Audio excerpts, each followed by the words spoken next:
Ladies and gentlemen, welcome to Late Night at Wrank Wood. Are you ready for our special guests of tonight?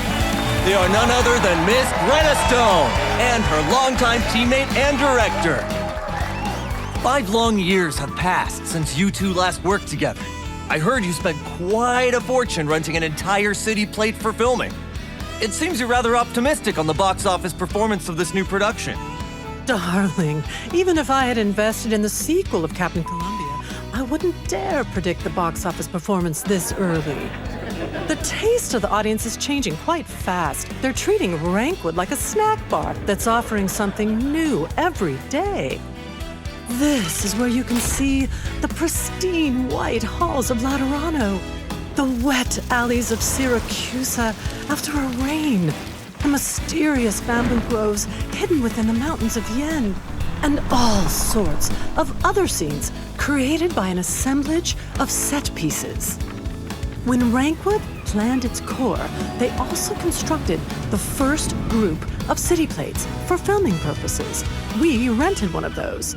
To ensure we have sets authentic enough to meet the theme and settings of our production, we rebuilt every single scene and studio on the city plate. I remember Steven stepping into the production set for the first time and saying, "What was it you said again?" Ah, that's right. It's immersive beyond expectation. That's what you said. Once our production reaches the final leg of filming, we'll take the city plate to Wrank Wood Lake. And trust me, you'll be so enraptured that you won't even care about what Steven wrote. It was decades ago when we last saw a set like this in an actual film. It was a promotional flick for the Pioneer movement. Ugh, a boring period film is not going to get anyone excited. Explosions and car chases. Do we really need those cheap thrills in every movie we see? The Columbian spirit needs more, and Wrank Wood producers are better than that.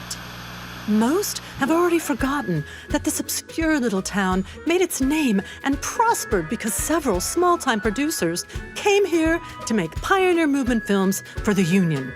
Pictures of young actors in the role of frontier folks were showcased in countless advertisements. They became symbols of the wondrous pioneer vision. This was the very first Columbian dream that we created. It was a cruel deception. That's far from the truth. These talented boys and girls who starred in these inspiring films gave strength to the starving pioneers who would have given up the fight against the unforgiving frontiers without them.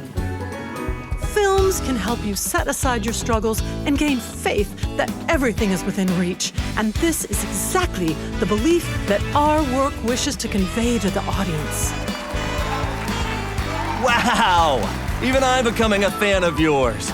Well, Director Steven, is there anything you would like to share with the audience before we end? Steven and I promise everyone that this will be a magnificent film, a romantic film, a Columbian film. It will not be a history textbook, but an epic drama filled with conflict. We will follow an aristocratic couple that must face a chaotic storm of inner desires and find their true selves trapped within their carnal forms, even if they must resort to murder to defeat their obstacles and attain a climax with death. Will the protagonists face the taunting machinations of fate alone, or will they follow their hearts in the pursuit of perfection and me?